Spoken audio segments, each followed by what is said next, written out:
Thanks for tuning in to this episode of Once a DJ. If you'd like to support the show, then head to onceadj.com/support to find out how you can help. If you'd like to get in touch with any feedback or suggestions, email onceadjpodcast@gmail.com. Once a DJ is produced by the good people at Remote Control. If you'd like to find out more about working with them, head to remote-ctrl.co.uk. Time for the show.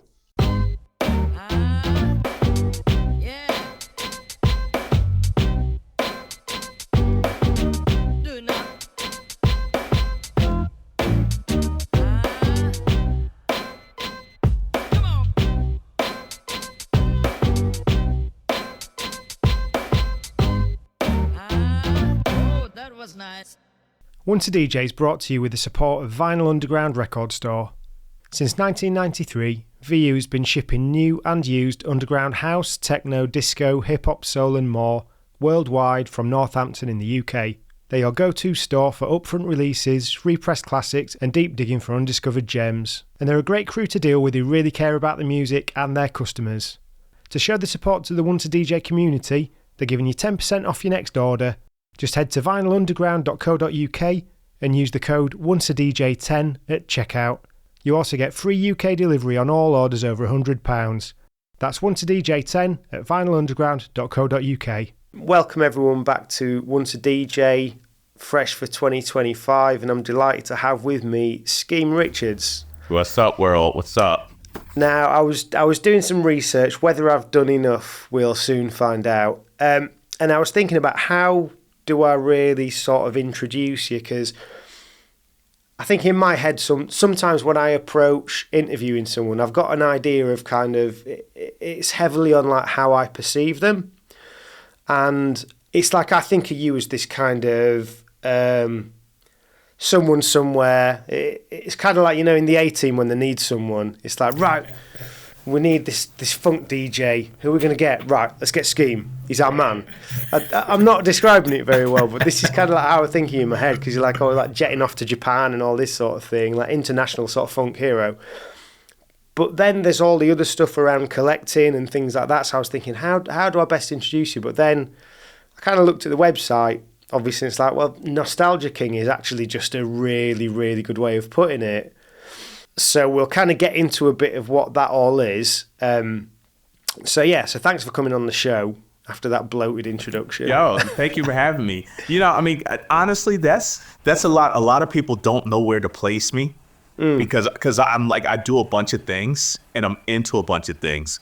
So a lot of people are like, yo, how do I introduce you? It's like, you're the burger connoisseur, you're the beer connoisseur, you're like toys and records. And so, yeah, it's kind of, I mean, it's a good problem to have.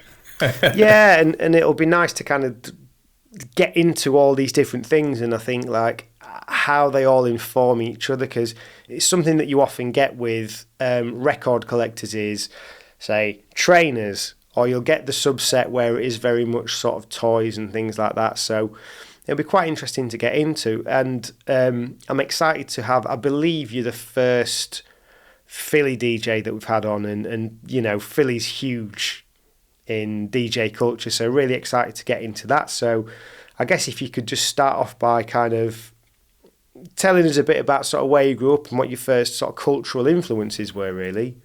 So born and raised in Philly, born 1971, so I'm 53 years old now. Culture was all around me in the city. You know, my parents had records. They always listened to like funk, soul, disco. My grandparents had records. They always had jazz and gospel in the house. So, you know, like in Philly, radio was just always, you know, it's a primarily black city. So we had all of the black radio stations, and Philadelphia International Records, one of the most major labels for disco. Like disco wouldn't be disco if it wasn't for Philly International Records. Yeah. You know, so, you know, culture was all around me. Even as a kid riding on a school bus, elementary school, the bus driver had an 8-track player on the bus. So we're listening to Teddy Pendergrass on the bus. We're listening to Harold Melvin and the Blue Notes on the bus. So culture was all around, especially music. You know, music culture was just all around. And graffiti, I was seeing graffiti since the late 70s. catching the bus and the train to school. So I'm seeing all of this blossom at the same time. And it was just Black culture. So it was just, all around me. And then we fast forward a little bit to what became hip hop culture. And, I started DJing in 1981. Philly's the home of the DJ, Philly's the home of the DJ. So I'm like block parties. I'm seeing the older guys, but it wasn't the older guys that inspired me to DJ. It was other 10-year-olds that inspired me to DJ, because I'm hanging out with 10-year-olds whose older brothers have turntables. So we're going to their house after school to practice on their older brothers' turntables when we shouldn't have been. Right? Yeah, did they know you were doing that? Or? No. So this is 80, 81, and I'm just hanging out with 10-year-olds, and it's like, oh, this is what we do, because their older brothers do this, so this is what we do.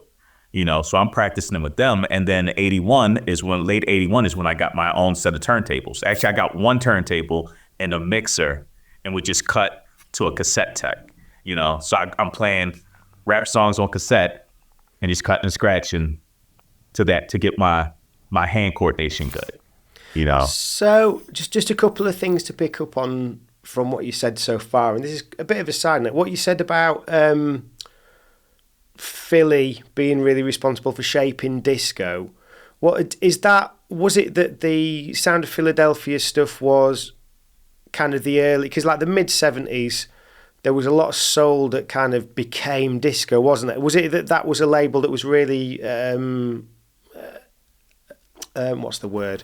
It was prominent for that, because Philly International brought the lushness and the orchestration out and a lot of disco. Right. So when it became lush and the MFSB and that sound, that Philly sound and that soulful sound, it was more than just disco, it was soulful disco.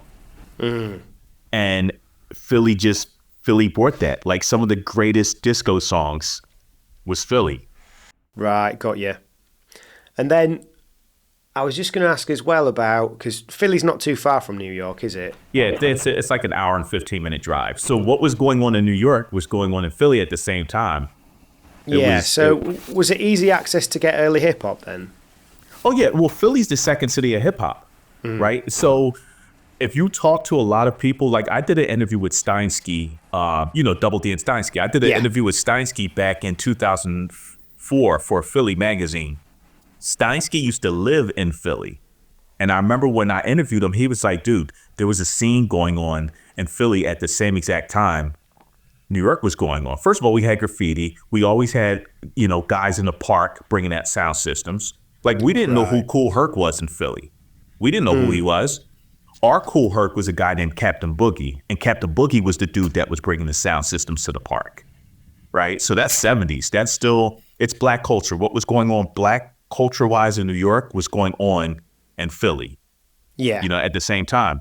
So, and I remember doing a party in Rhode Island, and Special K from the Treacherous Three was there. This was 2008 maybe, and I'm DJing, and he's like, "You're from Philly, aren't you?" And I was like, "How do you know that?" And he was like, "Because I can tell your style. You're a Philly DJ," and he was like, "Buy me a Long Island iced tea, and I'll tell you some stories." And I'm like, "This guy's he's trying to hustle me. He wants me to buy him a drink." So I buy him a drink, and he starts telling me all of these stories of, the Philly influence on New York. And did you know it was Special K at the time? Yeah, I knew it was Special K. Right. Yeah, I knew it was Special K. And he told me, he was like, never let anyone from New York tell you that we weren't coming to Philly and we weren't inspired by what was going on in Philly. Right. So, and then he started mentioning names of DJs in Philly from the late 70s, early 80s, that if you're not from Philly, you don't know who they are, but they're OGs and legends. And I was like, this guy was in Philly, because you're naming names that even people in Philly aren't naming. So, yeah, what was going on in New York was going on Philly at the same time. Like, Philly is the second city of hip hop. When artists was performing, they were coming to Philly. Records were being broken in Philly. Public Enemy got broken in Philly before it got broken in New York. Really? Yes. Lady B, which was our how can I explain Lady B? Lady B was she was the first person who had a hip hop radio show in Philly. She also had the 12-inch to the beat, y'all. The hip hop 12-inch to the beat, y'all, which I don't know if you remember, but it was on Tech Records, TEC Records. So that was 78. Right. So she was important for breaking all of these artists that were coming from New York. Like, very important. She was the first person to play hip hop on the radio in Philly. She had a station on AM radio, and then she moved to FM radio. But like Lady B was important for bringing a lot of New York acts and breaking them here. The reason why Chuck D wears the Phillies hat all the time, that's because Philly broke Public Enemy.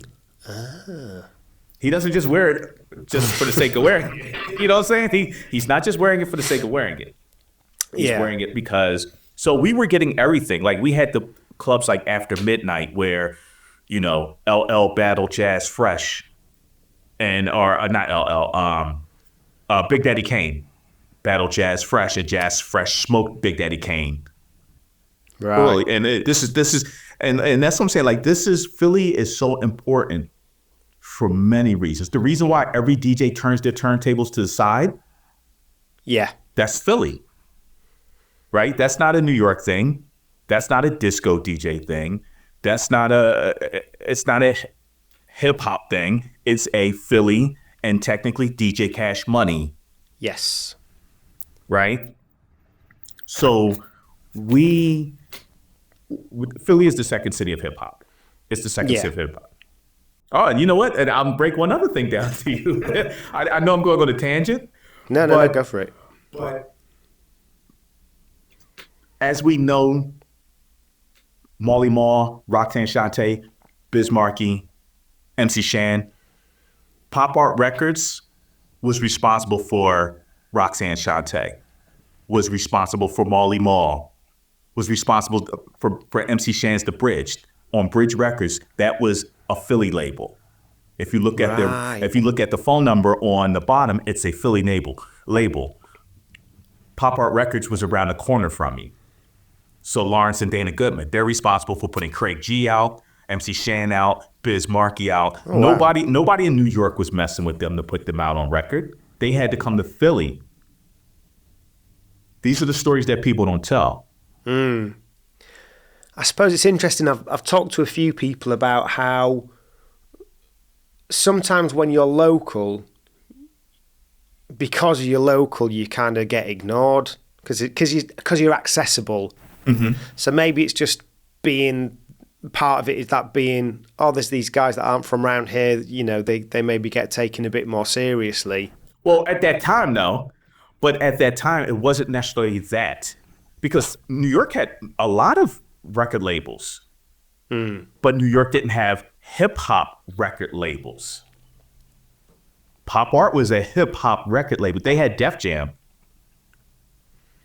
Philly had Pop Art. And it was independent, and they had the money. Because Pop Art label had been in business doing doo-wop 10 years before. They were already in business. So they knew the record industry. They knew distribution. You would record in Pop Art today on a Friday. Your record was out next Friday and on the radio. So Pop Art is also responsible for Steady B because that was Steady B's uncle. Right. So there's so much inner workings and. Yeah. So given that you started DJing when you were that sort of age, sort of 10 or 11, how quickly did you pick it up? Because I think sometimes when you're a kid, you can just learn things so quickly, and because I guess part of it's that you don't have worries about paying the bills and this, that, and the other. Was it easy to pick up? It was easy. I mean, you have to think the most impressionable mind is a child's mind, right? So. And there was no like YouTube, there was no like VHSs. You basically went to a block party, saw something, or went to your friend's house, saw something, and then had to memorize it until you got home. And you memorizing, you forgot a lot. which meant you made your own style. You created your own style because you forgot the identical way that somebody else did it. So it was super easy. It was just like riding a bike. And when you love something and you gravitate towards it that hard, it's easy. It's easy. Had the battle scene sort of started at that point then? Because you've got quite a few sort of big battle DJs, really, haven't you, from Philly? Like you say, Cash Money. You've got Jeff winning world championships and things like that. Was that quite? Did you see a lot of that when it was developing? That was always around. The DJ battles was all around. My OG that kind of took me under his wing and schooled me really on DJing. He's the OG. He's 78, right? Before Jeff, before Cash. His name is DJ Groove. He's before all those guys. Mm-hmm. He was already battling a guy named Cosmic Kev. Like, my OG was the guy. Cosmic Kev was a year or two younger guy coming up. Yeah. Right. So that was already battling. The Park Jams, who had the loudest sound systems, was already going on. The original Spin Band, who created the Transformer scratch, already going. Like, all of these things, Force 5, Spin Band and Force 5 production band, and like all of these guys. And so the DJ battle thing was already going. That's what we did. You know, that's what we really did. Like, New York was more so, you know, Cold Crush versus Fantastic. Yeah. Right? The MC. Philly was the DJs battling. So that was going on since my first battle was like 1982. It was a schoolyard battle, and I lost. So I lost my little crate of records, because we used to battle for records or battle for equipment. God. So I lost my crate of records. And so, you know, it was a little 5-10, but it was my lunch money that I saved up to buy those records. So I never lost a battle since. Like, after that, because that's a hurting feeling. Yeah. You know, that's a really hurting feeling. So the battle thing has been going on in Philly since the beginning. I've just been watching Squid Game, and like, I don't know, I feel more distressed at the thought of a 10-year-old losing his records. Yeah. You know, that's brutal. Yeah, but you know what, though? That's what made me who I am today. That hurt feeling and that losing. You know, B-boys battle for sneakers. Like, you had a fresh pair of sneakers, we're battling for sneakers. You know, right. DJs were battling for speakers and equipment and records. Nobody wants to lose, so you want to hone your skills to be the best that you can be, you know? So, yeah, imagine coming home without your crate of records. That's hurt. Was there kind of a feeling in the community, in the air in Philly, when people were getting recognised? So, or when people were kind of getting these big accomplishments. So you had, you know, Cash winning the DMCs, you had Jeff winning the Superman battle, and then you obviously had Jeff and Will getting the first hip-hop Grammy representing Philadelphia. Did that have a kind of an impact for the city? Oh, most definitely, because we thought we were riding high. We were on top of things. But the gift and the curse of Philly is it's not New York, right? Well, it's still a major city. Yeah. Philly is like in the 5 largest cities in America. We're in the 5 largest cities in America. But we're still always overshadowed by the New York thing, right? And which is gift and a curse. Like, we're in the history books. Cash, Jeff, like DJ Miz, who won after that. You know, I was going to ask you if Miz was from Philly. Miz is from Philly. He won after that. Like, Philly, there's 1,000,001 Jazzy Jeffs from Cash Money in Philly. Those were the guys that made it out. Yeah. Right? Those were the guys that got famous. Because my OG was in the Superman battle the year Jeff won. I think he was in it because he battled Steve D? I think he battled Steve D. Right. So we had a whole city full of that. So we were riding high on pride, right? But once again, we're not the media capital like New York is. So nothing keeps getting told about, or, and in Philly, we never documented things. We just lived it. In New York, there's always someone documenting what's going on. Mostly that's not from in the culture documenting. We didn't have that in Philly. We were just living the moments in Philly. So we thought we were riding high. But when you think about it, we're still riding high, because without us, there would be no Transformer Scratch. Yeah. Without us, everybody can turn their turntables back to disco style. Right? We New York created it. We elevated it. And then the West Coast Beach Junkies in it elevated. Like, you know what I'm saying? Like, it was that type of flow. So, but we're the middle ground, which technically is the most important ground to everything, because that's where the style really came. And Philly brought style. And then even like the legacy with like the neo soul as well. The neo soul, yes. Jill Scott, the Roots, that whole, Philly did so much. I mean, the Roots are still riding high. Oh yeah. And I mean, we've just had so much. Like Philly is so important for so many things. And I think even we don't even give ourselves credit on a lot of things.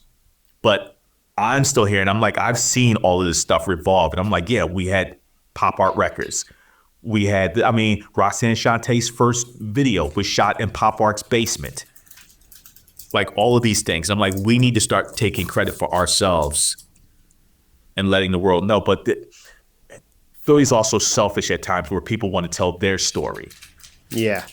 And they don't want to tell the story of the city, And so it's wild. And even then, there was a guy named Disco Rat.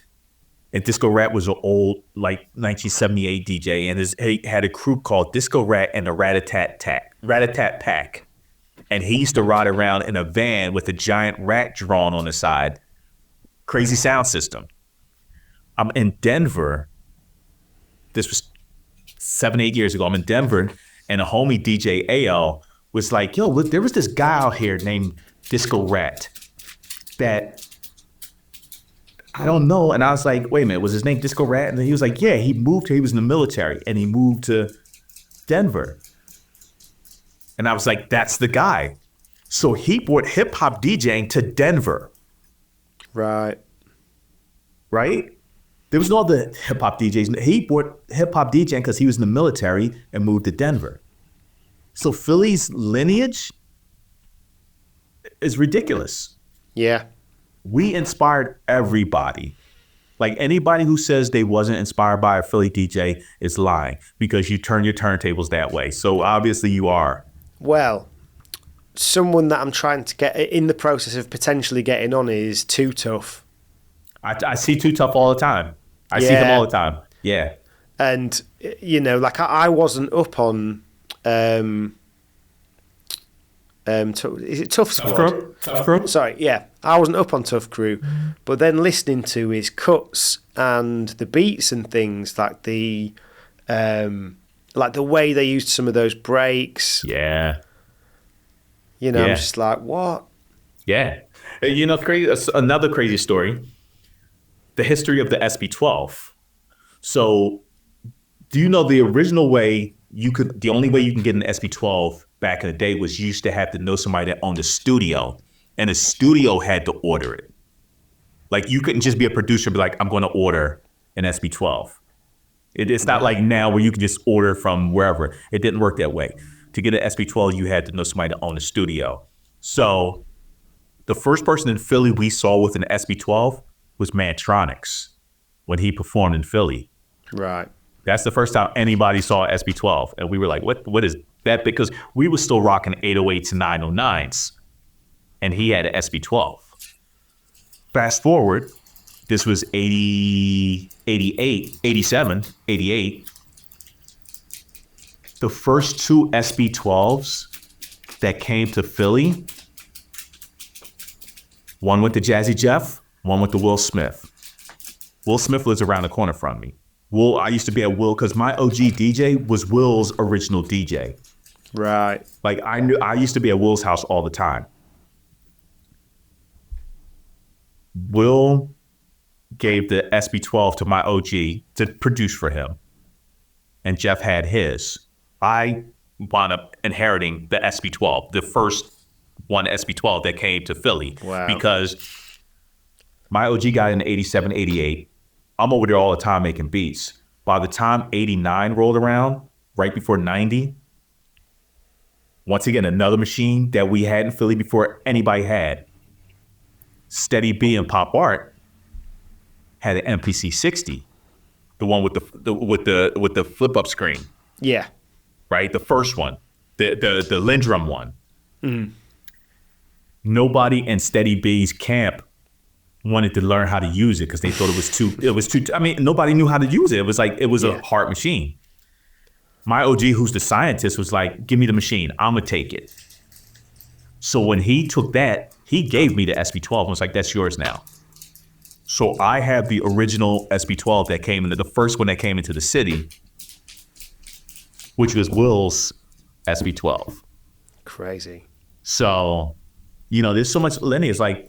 Like people always talk about New York and but we had like the SB12, 87. It was in Philly. Yeah. So, Once a DJ is brought to you with the support of Vinyl Underground Record Store. Since 1993, VU's been shipping new and used underground house, techno, disco, hip-hop, soul and more worldwide from Northampton in the UK. They're your go-to store for upfront releases, repressed classics and deep digging for undiscovered gems. And they're a great crew to deal with who really care about the music and their customers. To show the support to the Once a DJ community, they're giving you 10% off your next order. Just head to vinylunderground.co.uk and use the code ONCEADJ10 at checkout. You also get free UK delivery on all orders over £100. That's ONCEADJ10 at vinylunderground.co.uk. I wanted to create a product for the listeners to be able to support the show and for the guests as a token of gratitude for being on, so I've teamed up with Sure Shot Shop to create some Once a DJ 45 RPM adapter clamps. These are my weapon of choice as a 45 adapter as they add stability and grip to aid you in any setup. These are available for £25 each plus flat fee postage from onceadj.bigcartel.com, and if you'd like to see the other models you can buy and also customise, check out sureshotshop.com. How did kind of digging develop for you then? So, once again, that's the thing that's always been there. Like, seeing or hearing things like Bob James Mardi Gras, hearing things like what we used to call the telephone break, which was Last Night Changed It All. Yeah. Right? Because we didn't know, there were certain records that we didn't know that we would hear, like maybe New York. We would hear a Cold Crush tape or something, and we'd hear somebody rocking this, be like, "Oh, what's that?" And then be like, "Oh, that's so-and-so. That's the so-and-so break." And you'd be like, "Oh, that's that." Because most of those songs were popular songs, So going to the record store, I used to go to Funkle-Mart. I used to go to Sound of Market, Gold Electronics. And Funkle-Mart especially had a guy named Chino. And Chino knew every break. He knew every break. So if you wanted something, you would just be like, "Yo, the record I heard on so-and-so," and he could tell you what every break was. But a lot of it, just like digging should be, it's trial and error.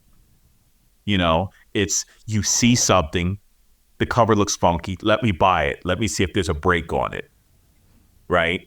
Or one of the foundations for me was octopus breaks. And I don't even know if you know octopus breaks. I know them, but I don't really know about them. Did that predate Ultimate Breaks and Beats? Yeah. So octopus breaks, the only people that got octopus breaks was really East Coast, Philly, New York, Boston, right, Baltimore. And octopus breaks was the precursor to Ultimate Breaks. So octopus breaks is 81, 82, 83, somewhere around there. And that was the foundation for a lot of things. Right. That was the foundation for a lot of things. So we heard a lot of things that we were like, "Oh, what's this?" And then now we're going out to seek out these records. And if you know certain record stores, if you know it's a rock record and you go to a store that has rock records, a lot of times the store owners knew music. So they could say, "Oh, that's Billy Joel. That's Billy Joel 52nd Street album that Cool G Rap wound up sampling." So that was how it was. So digging was nothing that was just like that discovery. You heard a DJ at the Park Jam, and he's cutting two whatevers, and you're like, "I need that," You can either ask, and even if you ask, you still have to find a record. So yeah, digging has always been a thing, and I've always dug whether it was comic books, whether it was toys, whether it's VHS tapes. Like digging it's always been me, in general. But the records just took it to a whole nother level because it's my profession now. Yeah. This sometimes happens as well. I had something I was going to ask you then. So was Octopus Breaks, was that Breakbeat Len? That was Breakbeat Lenny. That was Breakbeat Lenny. And like Lenny knew all of the breaks because Lenny hung out with the guys in the Bronx. Yeah. So Lenny was the man. Rest in peace. Lenny was the man. And he had the foresight to be like, let me comp these records that they're rocking in the Bronx. Yeah. He had the foresight. So, I mean, there's certain breaks as well that you trace back to there, and obviously things like Amen Brother and all that sort of thing that they're still now, Apache, things like that. They'll still be used in sort of chart pop music and stuff like that as well. They've been everywhere. Yeah, I'm so impressed. Whoever's doing the licensing for commercials and everything now, it's somebody that's young, cool, and hip. Because they're picking James Brown, they're picking Sharon Jones, they're picking a lot of good music. I'm like, this isn't an old guy. This is somebody, I mean, they're probably an old guy who knows, but they're young, cool, and hip, who knows like, oh, Sharon Jones. This James Brown works for this type of song, But like, you got to give up like the ultimate credit to Bambaataa because Bambaataa was the master of records. So like a lot of the stuff he was playing that was comped, the Bronx guys in general, but Bambaataa was the master of records. Yeah. I think as well with sort of nostalgia and things like that, particularly with what you're saying about music, it feels like you've got to hit it at the right time. So when you're going into something that's throwback, I guess it's different with kind of what you do day to day because it's all kind of part of the brand, and part of your identity. But I guess when you've got these guys, like you say, that are picking out the James Brown and things, you've got to do it at a time when that's the right sound for people. So say it was done 10 years ago or 15 years ago when EDM's a big thing, it might have just landed wrong, or, Bruno Mars has timed it well when he's done all his sort of throwback stuff. Right. Yeah, it's all timing. It's all timing. And right now is the time for good music. Yeah. In all facets, commercials, whatever. Like right now is the time for good music because we did a nice 10-year stretch where everything was bad music in commercials and it was like cheesy and nobody's creating jingles anymore. No one's creating actual songs for TV shows. It's kind of just like where's the Bob James doing the TV show Taxi intro? And we don't have that anymore. Now whoever's doing the TV show intro, they're unknown guys. It's just like, oh, let's get this musician who has a keyboard and get him to make up a jingle for. But it's not the same. Yeah, that's always bugged me, That my gateway to Bob James my gateway to kind of smooth jazz was probably the Family Ties theme tune. Got me into like Tom Scott and that sort of world. And then the Taxi theme tune was my gateway to Bob James. But then I was like, why on the album does Taxi sound different? Because it sounds more saturated. As well as being a shorter version, it sounds warmer on the TV show, doesn't it? Yeah, it does. It does. Yeah, so, but we're at that time. We're at that time where we need, quality. Over quantity now. We need quality. And we're seeing that in the club scene. We're seeing that a lot of parties it was heavy techno, heavy house for a while. Now it's kind of toned down and now people want disco. People want really good disco now. And it's a time change because you figure we had hip hop for how many years? And we were like just dominating everything hip hop wise, every sound. Everybody wanted a hip hop sound, R&B, and now things are kind of going full circle. And it's like people want disco now. People want James Brown again, Sharon Jones, you know. So we've kind of like gone off timeline here, but whatever, right? There's some more pressing issues at hand, right? So thinking about disco, you get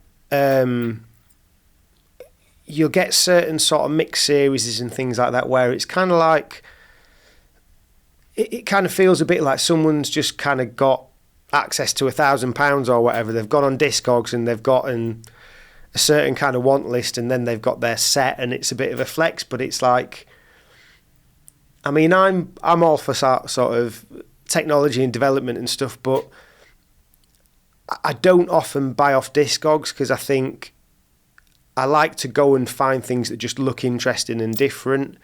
But it does just feel like this, that with Discogs, like it'll bump the price up of certain stuff. It maybe takes a bit of the excitement out of digging, or it makes the challenge of digging a bit different, doesn't it? 100%. Like, I'm not anti-Discogs, just like I wasn't anti-eBay. A lot of people are anti-eBay. And like, there's certain things, especially what eBay started in 99. And I think I got on eBay maybe 2001. But I wasn't really looking for records. I was looking for toys. And it was toys from Japan that I couldn't find in America. So, it worked.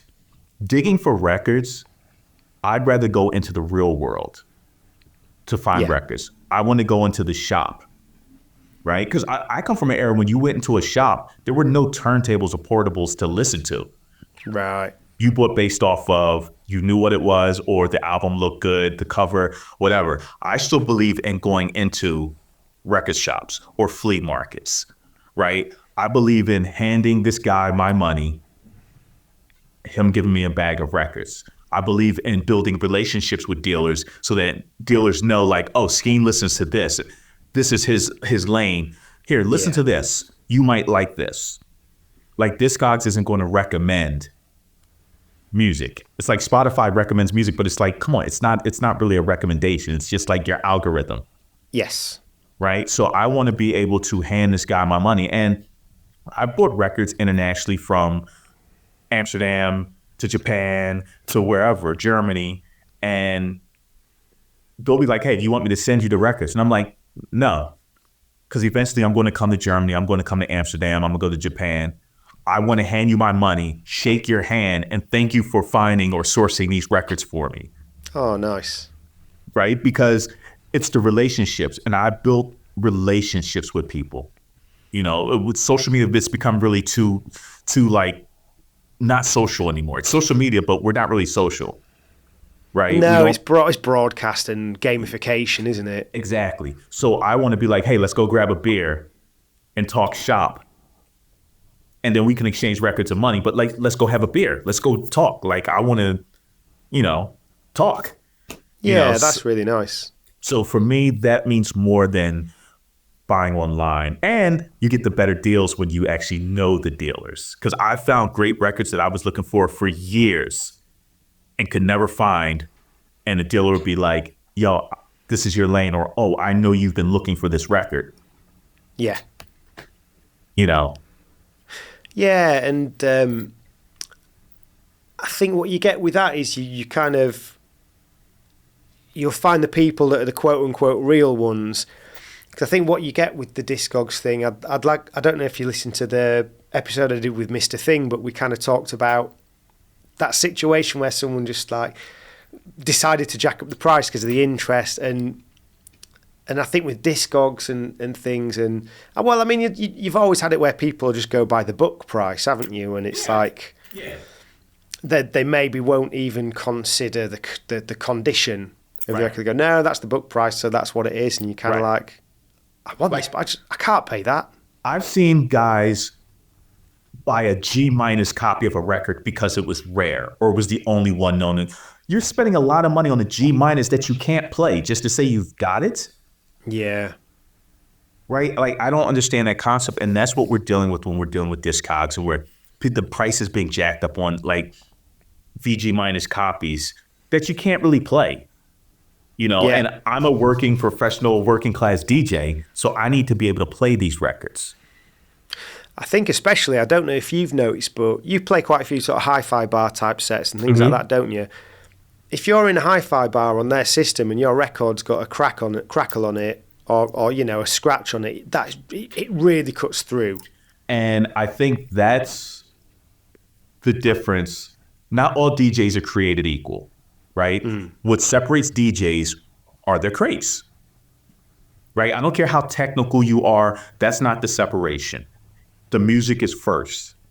That's the separation. You could be like, because like when people list their top 10 DJs, if you notice, hip hop guys will always name hip hop guys because there's so much into cutting and scratching that they're not sitting back and being like, well, actually, so-and-so is a better DJ than so-and-so. And they'll be like, why? Because this guy's cutting and scratching. It's like, yeah, it's not about cutting and scratching when you're playing for the dance floor, right? There's disco DJs that are worlds apart from hip-hop DJs because these disco guys are going to take you on this crazy journey of music that you probably never heard before or might have heard but not played that way. Most hip-hop guys are going to stay into a lane of playing 90s hip-hop. They're going to stay into, they have a formula, and the formula doesn't grow. That's why in the present time, it's hard to break new underground or independent hip hop because people want to stay with what they know and what's safe. Yeah.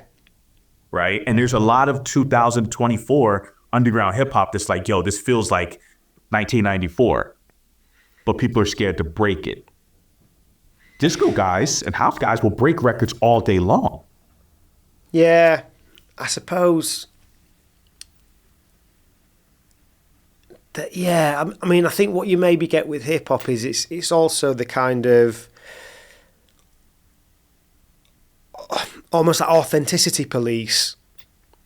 It's like, oh God, have they done it on an SP or an MPC or, have they lived this life? And there's so many sort of things to it, and it's very easy to be like, oh, this isn't like it used to be, and very and all that. It's I guess it's a thing that's it's the specific purest to hip hop. Yeah, but like, so to get back to your thing about the record bar, playing certain records, like for me, I'm a stickler. Like I've been to Japanese record bars before they became Americanized. Like I've been to Japan, I've hung out.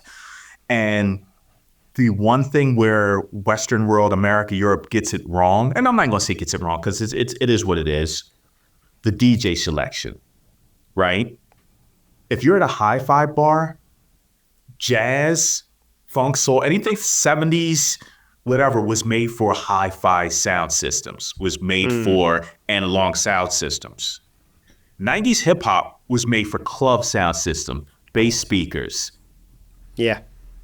Right? So you playing it on a hi-fi system, it's not the same effect as playing it in the club. Right? So DJs don't, when I pack for a hi-fi bar, I'm packing for a hi-fi bar. That's really interesting, yeah. I'm not packing like for the club. Right?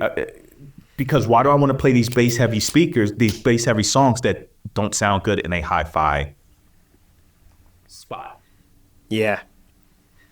It's even kind of for home listening. I got some nice sort of hi-fi gear. Nothing crazy, but there's certain, like I've got an old Rotel amp, got it all recapped and stuff, and then if I play hip-hop on that, it really struggles with it. I have to roll the bass right off. Exactly. And that's what I'm saying. Like, it's like the equivalent of that, playing hip hop in a hi-fi bar, is the equivalent of DJs going to the club and redlining. Yeah. Yeah. To me, that's just a personal thing because I know sound. I'm not a sound engineer, but I know what sounds good. Yeah. And I feel like sticking to being a hip hop DJ and listening to only hip hop, you kind of lose, or may not even had the notion of like, jazz sounds better in this type of environment. Like there's a difference the way music is supposed to sound. And a lot of people don't have that ear on how things are supposed to sound. Whenever I do a mixtape, like a physical cassette tape, I record it at home. I play it on one deck. I take it to the car. I listen to it at the car deck. Right? Because I need it to sound good in all those places. Yeah. So if I get a record, if the record is recorded kind of low, because there's a lot of 12 inches or 45s that are recorded low that I'm like, I can't take this record out. I can't play it. But some people will play it because it's that record and they have to play it. But I'm like, now you got the gains all the way up on that record. Right? So I pay attention what sound system I'm playing on. Because if this sound system is super loud, okay, now I can bring this record because me turning the gain up isn't really going to affect it. Yeah, I've got, there's like, I want to say it's an RCA series, this sort of 5 record comp, and one of the volumes, it's got loads of all like the Jamaica Cats stuff. It's got like, you know, like all the old like Don Blackman and things like that. Really good songs, but it's a horrible pressing because they've just put too many tracks on, and you kind of want to take it out, but you're like, do I? And yeah. Like I've left records home after the first time I played them. It's like, oh, this isn't going to work, you know. And so now I have a whole stack of records. I'm like, I can never take these records out and play these in a certain, I mean, unless it's a certain sound system. But like most times I'm like, if it's just a bar setup, I can't take this. Yeah. You know, so that's the other thing. It's now you're packing records, but you're packing records for specific places you're playing because you know, oh, I played this record at this place before and it didn't sound good. Yeah. I'd never thought of it like that, really. Yeah.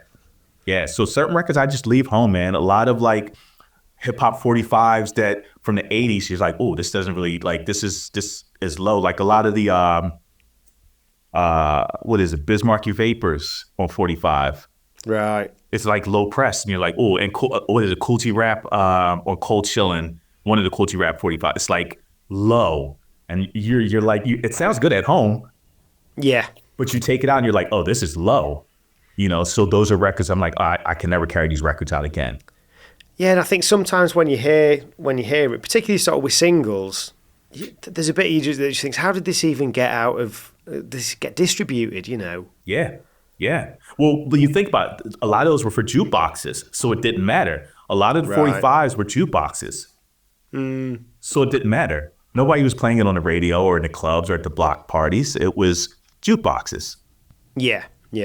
So let's go back to Timeline for a bit then. Once a DJ is brought to you with the support of Vinyl Underground Record Store. Since 1993, VU's been shipping new and used underground house, techno, disco, hip-hop, soul and more worldwide from Northampton in the UK. They're your go-to store for upfront releases, repressed classics and deep digging for undiscovered gems. And they're a great crew to deal with who really care about the music and their customers. To show the support to the Once a DJ community, they're giving you 10% off your next order.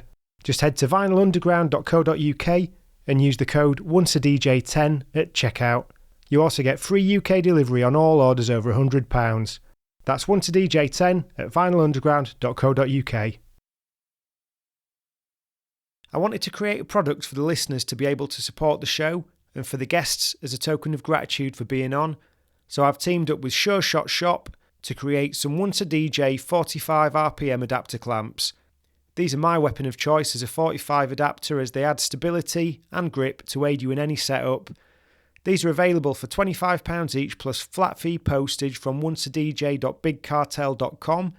And if you'd like to see the other models you can buy and also customise, check out sureshotshop.com. So, when did you kind of start DJing out beyond battling? So, I never wanted to be a professional DJ. Let's just never wanted to be a professional DJ. What did you want to be? Well, I didn't want to be a DJ because DJing was just something that I always did. Yeah. That was just a part of who I was. So it wasn't, I never looked at it as special. It was like, oh, I DJ. I go to school, I do my homework, and I DJ. Right? So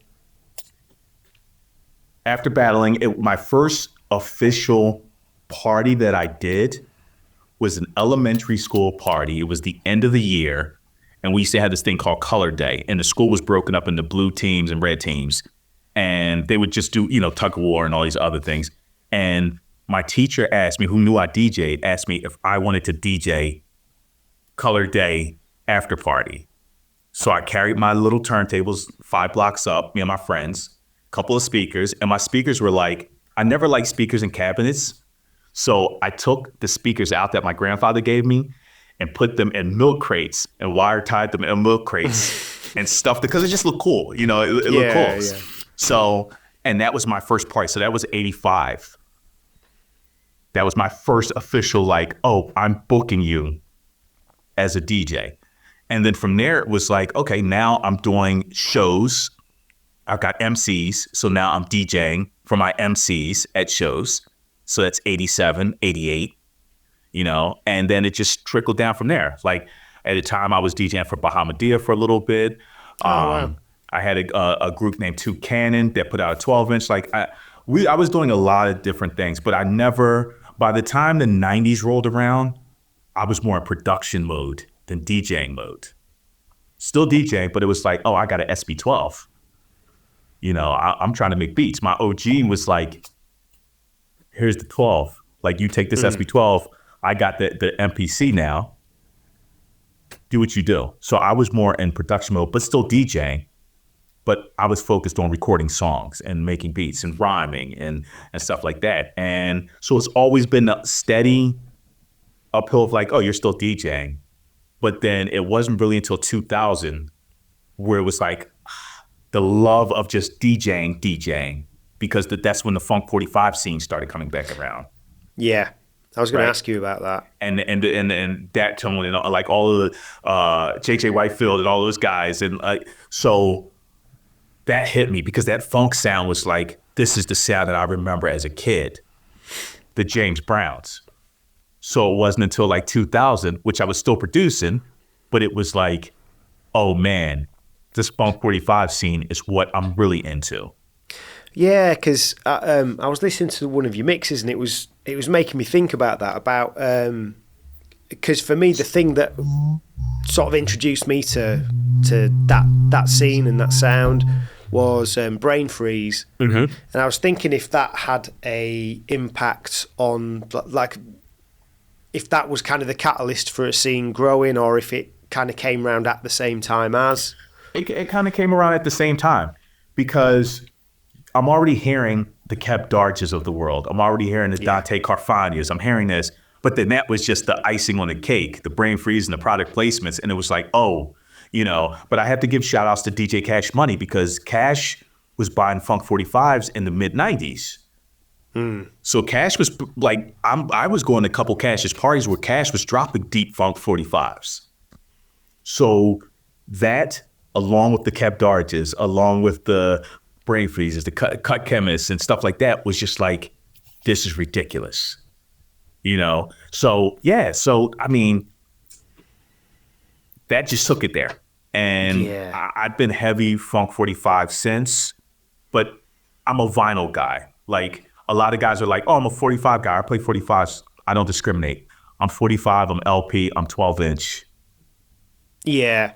I think that the 45 thing kind of came around again, didn't it? A few years ago, it became a big sort of focus. Yeah, but it wasn't the same as. Yeah, well, there's just been so many reissues and things. And that's the problem. World, yeah, it's reissues, and it's not funk reissues, really. It's hip hop.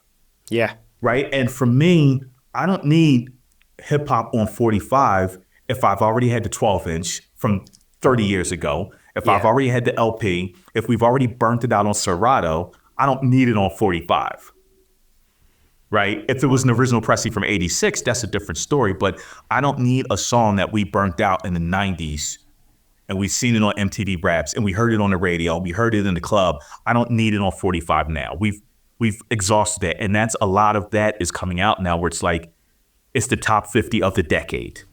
Yeah, on 45. Yeah, there's things I'll buy because it's just 12-inch hip-hop from the 90s either seems to be dirt cheap or really expensive. Yes. There doesn't seem to be much of a middle ground. And that's the thing that I've really... Me and Supreme LaRock, we have always said this. When everyone started buying 45s, we were like, great, buy them all, because now 12 inches are cheap. And now we can go back to buying all of the disco 12 inches. Yeah. Because now the disco 12 inches are cheaper. So for me, this is perfect. This is perfect, right? Because now I can buy these disco 12 inches that were $200 before. Yeah. And now no one wants it, and they're $50 12 inches now. That, for me, it's golden. And a lot of people just kept buying 45s. And I'm like, if it's not a 45 that's like, not everybody's going to have in their crate. Like everybody's got like Impeach the President now, right? Everybody's got it, whether they got the bootleg, the reissue, you know, or the original. Records like that, I'm like, I'll never carry those records out the house again.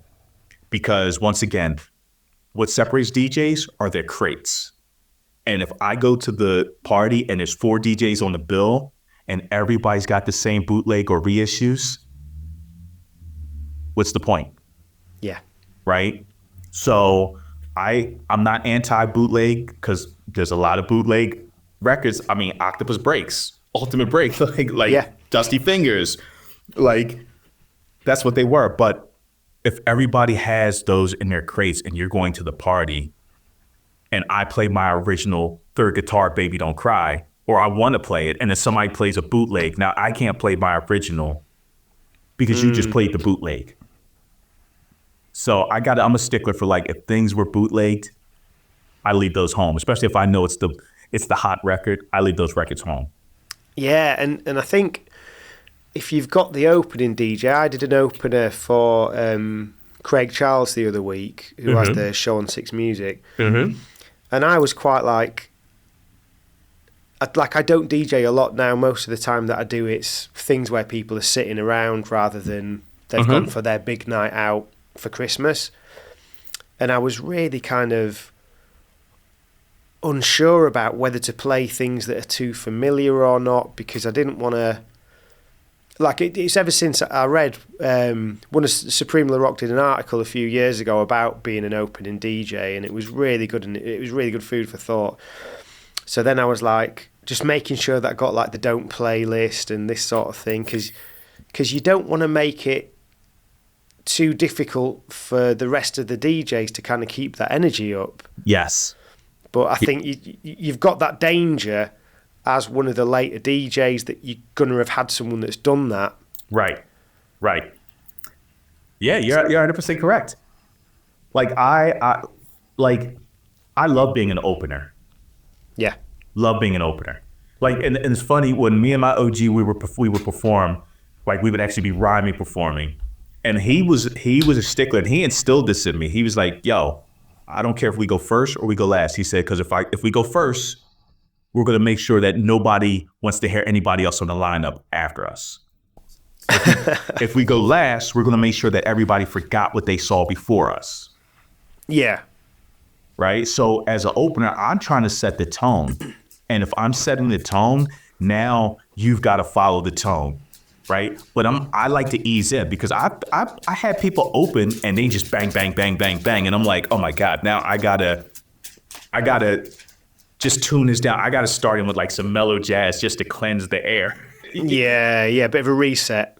Yeah. So, there's an art to being an opener, but that comes with experience, and that comes with years of you DJing, and also not having this ego where I got to come in and show and prove. No, just play a good set, and I think that's where a lot of cultural aspect comes involved, because being in a Black culture and going to house parties in the 80s and being like, okay, the DJ's setting the tone to the point where by 2 a.m., he's playing all slow songs. Like, it's a progression. Yeah. So, and I still take that mentality, like, okay, I'm trying to ease people in. And I love the places that you're talking about where people are just kind of chill. I love those places, because those are the people that'll stop and be like, right? And because they're listening, they're actually listening. Yeah. So I love those type of spots. I love being the opener. I honestly don't have to be the closer ever. Like, I'm cool with being the opener and setting the tone, So just going back to something else I wanted to ask you about, and this kind of comes into collecting, looking at the sort of things you collect, your sort of grasp on pop culture, there's a lot of different things there. There's all the anime stuff, the comic books, Star Wars, old TV shows. where did you find the time to watch the amount of TV that you must have had to watch to know about these things whilst you're DJing and learning to DJ at such a young age? Like, how did you find the time? When you think about it, coming home from school, there were certain shows you had to watch. Before you even did homework, before you even DJ'd, there were certain shows. Right. So it's like, you're never going to you're going to pass up DJing and homework because you need to watch this show. So TV was nonstop. TV was nonstop. DJing was nonstop. I would stay up till, as a kid, 11 years, I'm up 4 o'clock in the morning. I'm up watching TV. Oh, wow. I've had a VCR. We've had a VCR in the house since '83. So I was recording everything. Every Western, every war movie, every war TV show, every cartoon, I'm recording. And I think the TV aspect really comes from my uncle, who was he's the TV king, right? He was the guy that knew all of the movies, knew all of the TV shows, the Columbos, the all of the great TV shows. And I would stay up with him late nights watching TV shows, right? Because, he put that impression on me. I got to be like him, and I need to stay up and watch all these TV shows. So as a kid, I never slept. I mean, I slept, but it was nonstop, TV records, TV records. So, but that's what we do as kids. We've got the most energy in the world as kids, right? I mean, and at 53 right now, I still feel 19. I still feel young. I still feel like I can be up till 5 o'clock in the morning, wake up at 8 and still function. Wow. That's never changed with me. My body, my routine as a kid is pretty much the same routine I have now. I go do a party, I come home, I throw a pizza in the oven or something. I watch a Godzilla movie. I watch a Kung Fu flick. My routine has never changed from childhood to adulthood. It's the same. And that's what's keeping me young. So, yeah. Yeah, so basically you just barely ever slept. That makes a lot of sense to me now. I've always needed an early night. Not me. I think I've done it. That's why I have to DJ places where everyone's sat down, because I can't stay awake enough, late enough for when people are dancing. Yeah, I mean, but it's my childhood in that regards, it taught me so much. It is like having an older cousin who put me on the Kung Fu flicks, and, all those things went hand in hand, going to the theater to watch the Kung Fu flicks, and all those things went hand in hand with DJing. Yeah. It all was just youth culture. Skateboarding, it was just all youth culture, and when you're young, it seems like 24 hours is 48 hours. Yeah, I was going to ask you about that as well, about the Kung Fu films, because living over here in the UK, I don't think we've ever had that kind of link between the sort of Kung Fu films and hip-hop culture. Is there anything particular that kind of fuses the two? Because I'm talking predating all the sampling. Mm-hmm. Well, I mean, I always tell people, Kung Fu culture or Kung Fu movies is Black culture. Right. Because it was mainly the Black kids that made those movies popular. Right? And we made those and it's because it's the reason why Black people always gravitated towards Bruce Lee, because the same oppression in Hollywood that he was going through, we were oppressed in America. So we had the common thing. What was always the common denominator in Kung Fu flicks? Oppression. The Qing and Ming dynasty is oppressing the people. We gravitated towards that. Also the flashiness of, the moves and wearing the Kung Fu suits, but it was more to it. So it was cultural. So all of that just was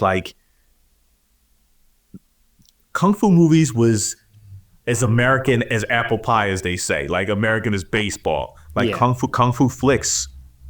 That was Black culture, and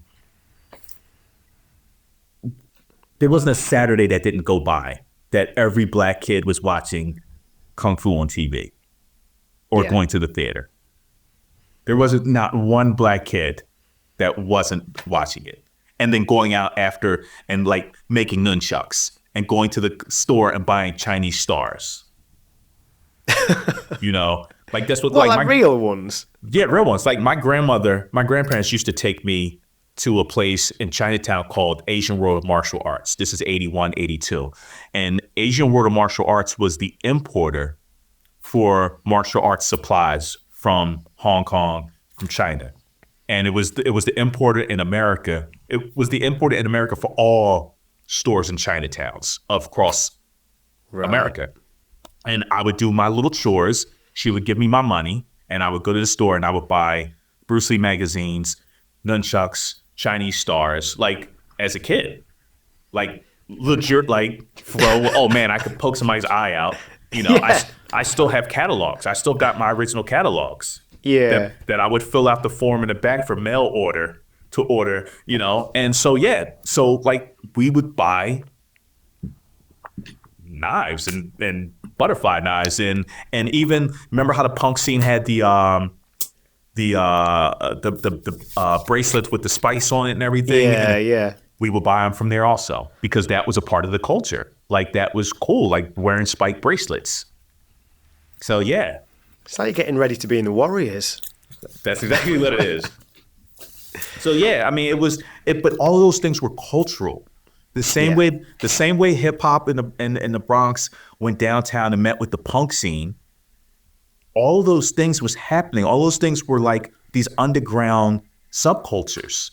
Yeah. You know, which created something. So Kung Fu Flicks was a subculture. It was, you know, skateboarding was a subculture on the West Coast. You know, all these things, the punk scene, you know, Madonna, and I hate to say it, Madonna is more hip hop than a lot of people. Yeah. Because Madonna was at the Roxy's. Madonna was around the hip hop kids when it was really hip hop. Before it was commercial. She was there, you know? Yeah, I was talking to someone just yesterday actually about, he'd read something about Aphex Twin and about how I think he turned down a Madonna remix because he didn't want to, because of the way that she would kind of latch on to the scene of the moment and the sort of hot producers of the time and kind of use that to keep herself relevant. Yeah. And he just kind of didn't want to be that person who had been big. But it is interesting how she did that for what? Two and a half decades. And I applaud him for turning that down because he's got standards with himself. And a lot of people don't have standards with themselves. Like me, I will only attach my brand with or work with people that align with my brand. It's not about a paycheck. It's not about, I've been offered corporate gigs or like commercial DJ gigs. I'll pass it off to somebody who wants to play commercial top 40 music.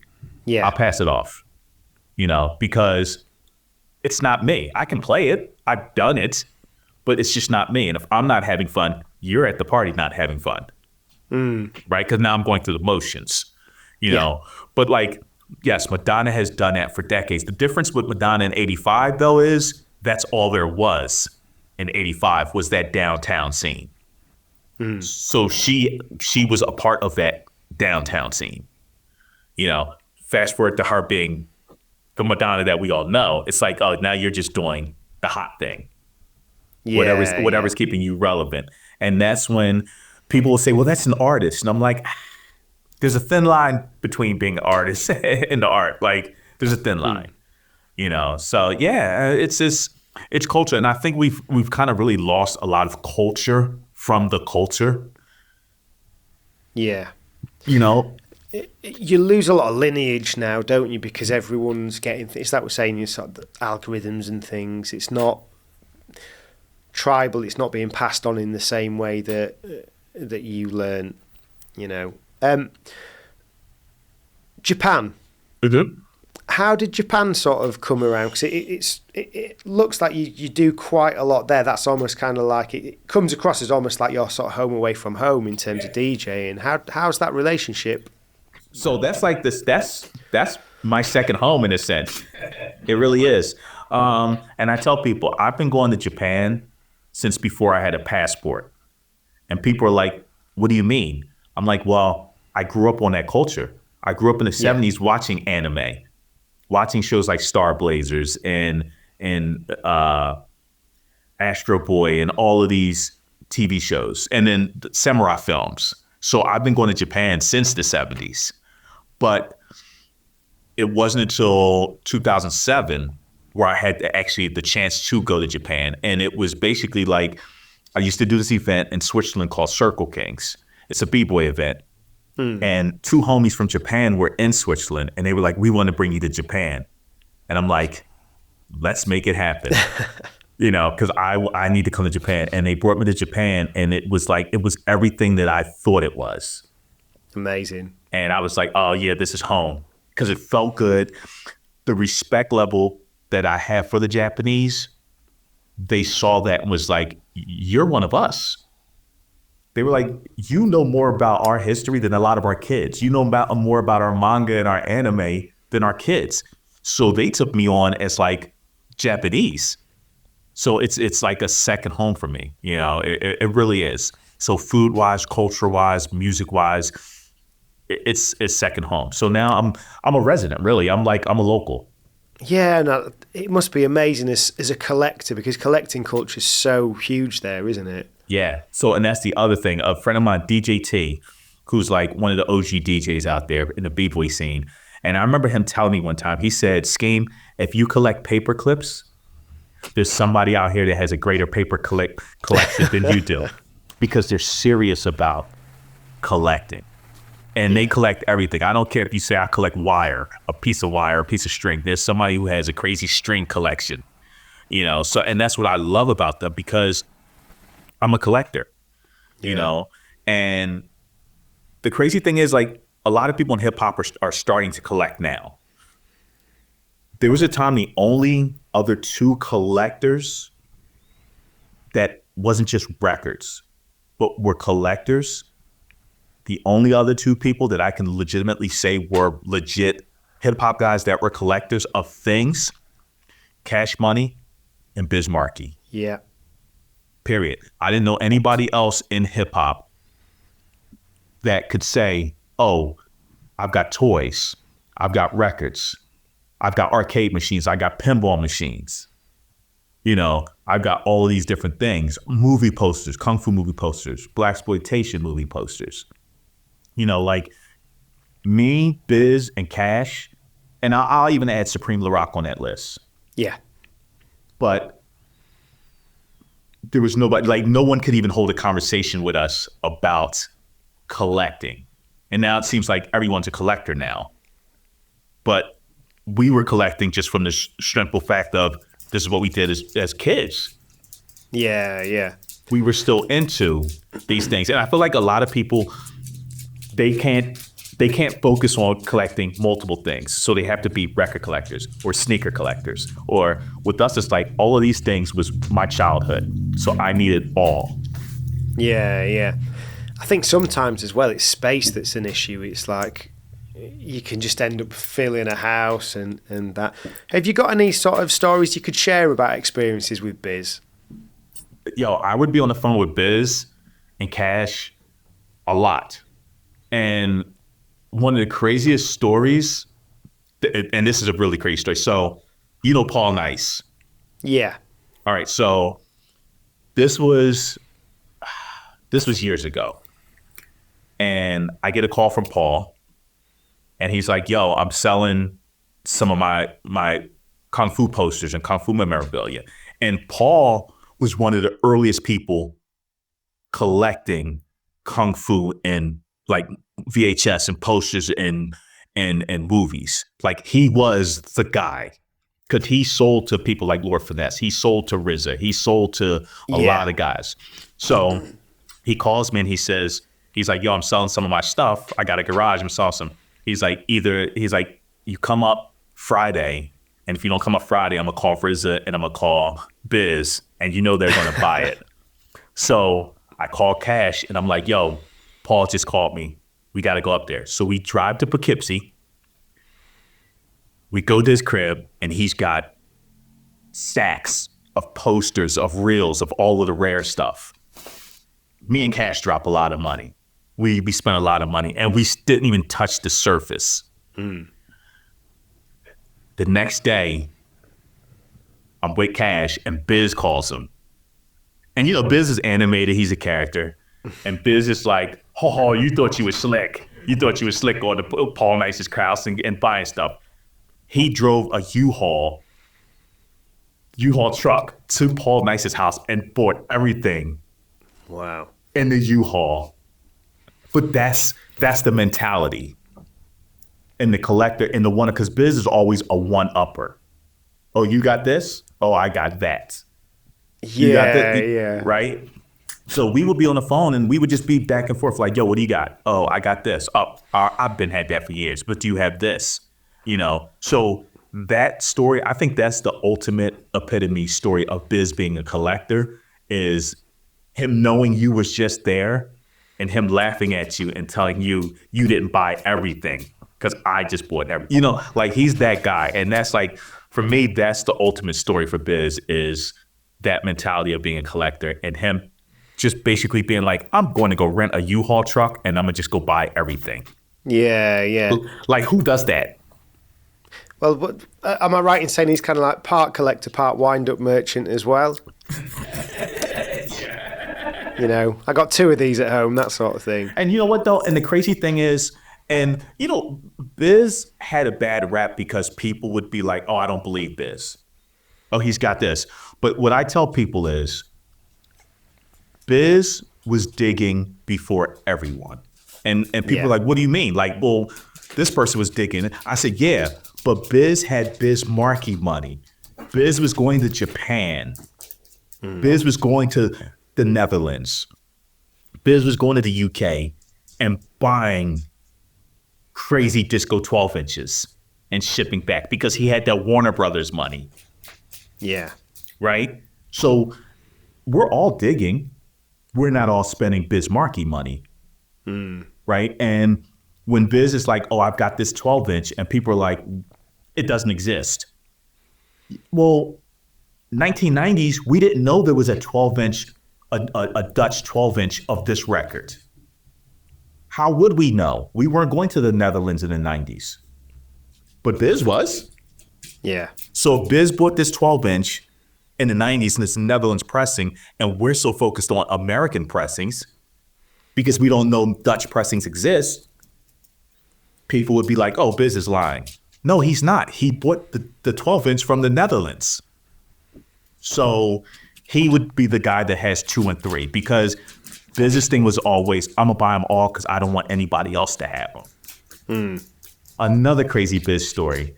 This was early 2000s, and I believe it was in Big Daddy magazine from the UK. And I know you remember Big Daddy magazine. Yeah. And they interviewed him, and they asked him what he had, and Biz talked about having a Godzilla that spits fire, like a giant Godzilla that spits fire. And of course, I think he's told that story before, and people were like, no, doesn't exist. What are you talking about? As a person who's been to Japan, I've seen the Godzilla that spits fire, right? It's a legitimate remote-controlled giant Godzilla that was made, like, I think in the 80s. It doesn't spit fire, it spits sparks. Right. So his explaining of it was, because the caption on the box says spits fire. Yeah. Right, but he's saying it spits fire, and people are like, no, you're lying. Which is the misconception and the misunderstanding. People think he's lying about things because it's unfathomable to a remote control Godzilla that spits fire. And it's like, no. But when you know it, it's like, oh, it's sparks. Sparks are fire. Yeah. And I guess if you've not had it out of the packet either. Right. So he's explaining it in the way that really what it is. But people think he's lying because he's saying it spits fire. But I've seen it. Like it's one of my grails that I really want. But I'm like, and it spits fire. And it's the Mothra, the giant Mothra that comes with it from Godzilla that spits webs. It's like a web. But it's the chemical that makes the web. So it's almost like it's like a weird chemical that spits out and makes a web. But like, yeah, so Biz, like, when Biz says he has something, never say he doesn't have it. Prove that he doesn't have it. Like, you got to show fact that he doesn't have it. But that Godzilla is proof, that it's a misunderstanding the way he's saying it. So, yeah. Just while we're talking about sort of other people that you knew personally? You'd mentioned Paul Nice, and I think it was probably through Paul Nice that I learnt about you. And for anyone that doesn't know, Paul, he's had demons and sort of troubles and things like that, and he passed away last year, I believe it was. Mm-hmm. But it'd be really nice if you've got any sort of stories that you could share about him and the sort of things that he did and his talent. Incredible producer, incredible digger. Like, I mean, he did the Beastie Boys remix. He did Master Ace remix. You know, I don't know if you ever seen the Bismarcky doll that came in the cereal box. The one that you press and he talks. Right. That was Paul Nice's deal that Paul Nice facilitated through the Japanese guys with Biz. Like, Paul was the connection to a lot of people. And like I said, production-wise, incredible. DJ-wise, incredible. His mixtape series. Yeah. His drum break, his Five Fingers of Death, like, records. Like, Paul is such a slept-on talent. Because he's done so much. But he was never the guy that was famous. He was never the guy that put himself in a position to be famous. He was just always the guy that, I'm into Kung Fu flicks. I'm into this. Like, I produce. You know, he was just always that guy. It's kind of like me. I was never the guy that wanted to be the focal point. You know, like, I used to be at D&D Studios in the 90s. Like, I used to hang out with KRS-One, my man Chris Ramos. Like, I was in the studio when KRS was recording Return of the Boom Bap. Wow. And at the same studio in the other studio room, Black Moon was recording Enter the Stage. Oof. So I'm in the studio, but I was a dude that just played the back. I didn't need to be the focal. And the crazy thing was, I told Evil D, this was probably 10 years ago. I told Evil D, we were at Switzerland together, and I was like, yo, I was in the studio when you was recording Enter the Stage. What capacity were you there in? Were you just there as kind of a pair of ears? So my man Ramos used to road manage KRS. Right. And he used to work for when KRS had the record label Front Page Entertainment. So at the time, they wanted me to DJ for Mad Lion. So I'm just always, everywhere they're at, I'm everywhere. Because at the same time, I'm trying to shop a deal for this group I was working with.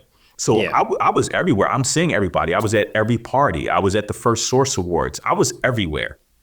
But I was a dude, I'm just playing it back because I'm paying attention to the industry and who the right people are. You know? But I never was the guy, I would play beats and I'd be like, yo, listen to this. But I was never the guy that'd be like, hey, put me on. I want to be on. And I'm in every picture. No, because I don't want to be the focal point. So, you know, but the Paul Nice thing, man, Paul was, dude, a lot of people sample drum breaks from Paul, right? Yeah. A lot of people, you know, and I feel like a lot of people don't mention Paul in conversations. It's also the same because you got to think New York is very cliquish. And if you're not in the clique, you don't necessarily get mentioned, right? Supreme LaRock from Seattle. Supreme was digging for Funk 45s before a whole lot of people. Supreme had mad copies of Third Guitar, Baby Don't Cry, that he could care less about back then. He didn't care about 45s. A lot of people will tell you now, oh, Supreme was deep digging before a lot of people, but they didn't say it back then when it really mattered. Yeah. They didn't say it in interviews. They just talked about who their clique was. And Paul is a product of that because Paul never had a clique. Paul was always just a dude that was just him. You know, he sells Kung Fu Takes to RZA or Lord Finesse or, you know, who knew all of the stories. Like he would tell me stories about there was a little spot in a subway station that sold Kung Fu flicks. It was a little store that this guy Tron that owned it. And right next to it was a English pub. Right? And so it was like an English pub. And the crazy thing is this English pub was known for where Russian and American spies would meet to talk. Crazy story. Crazy New York story. And that was one of those stories that was like, oh, that's Paul Nice. But this kung fu flick that was next to it, when Tarantino would come to New York, he would go to 43rd Chamber, and he would go there to Tron's store in the subway to buy kung fu flicks. Samuel Jackson would go to Tron's store to buy kung fu flicks. This is before they became the guys. Yeah.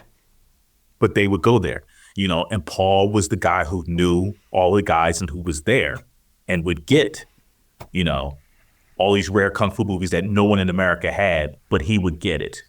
Right. So yeah, Paul is important for a lot of things, man, but people don't mention him. I think with his work as well, he had this knack of making things really accessible.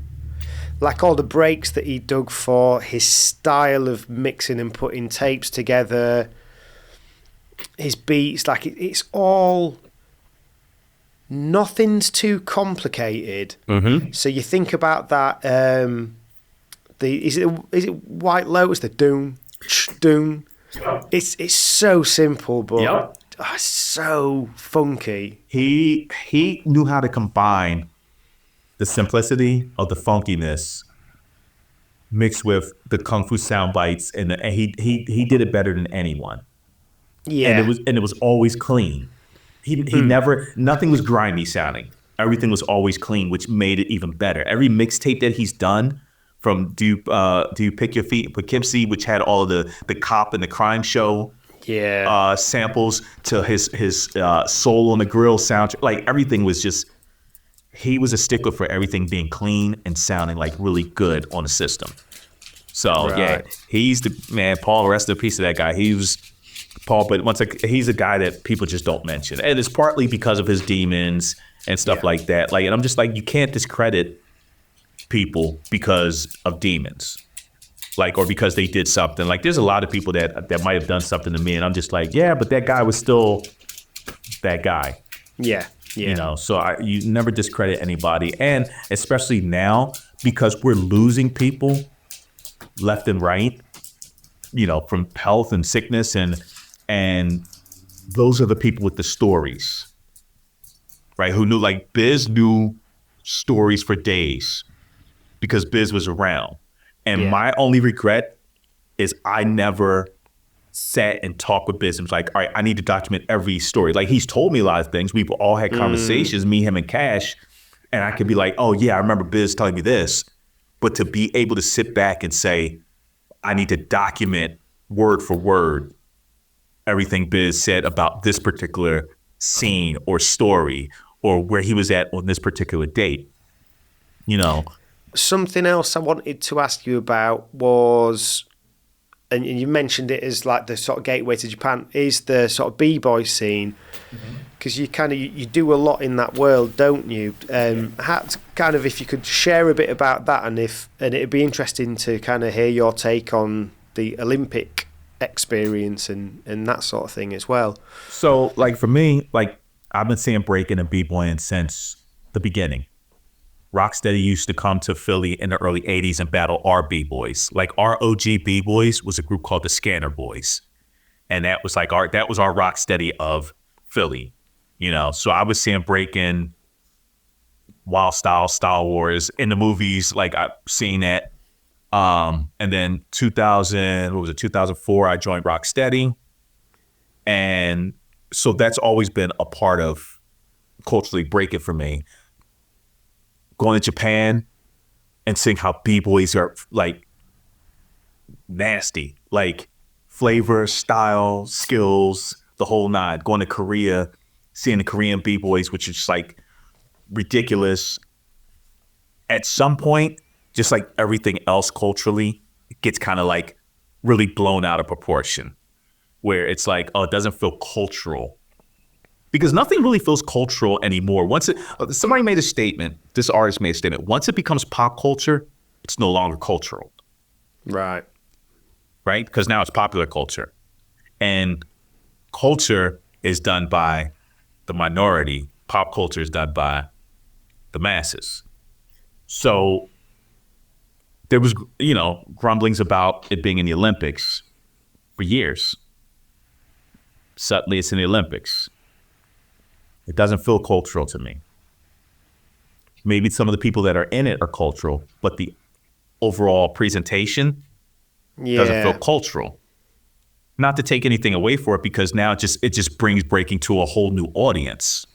But there's a gift and a curse, because once something gets to a bigger audience, now it's a clock ticking down on when people are tired of seeing it, because it's not cultural for them.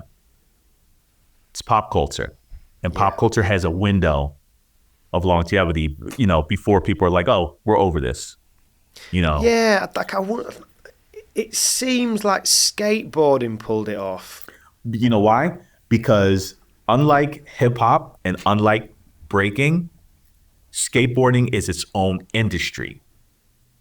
They have product. They have their own competitions. They have brands. Yeah. Right? You're going to have skaters that'll tell you, I skate. I'm not an athlete. I'm not trying to go to the Olympics. I skate. We go to skate parks. We wall out. Right? We go enter our competitions and do what we do. We don't want to be in the Olympics, because they know Olympics, when you really think about it, the Olympics doesn't really care about cultures. It's trying to stay relevant. That's why they added things like skating and breaking, because viewership was down and people are like, okay, we've seen javelin and what's new? Oh, we got to get young culture.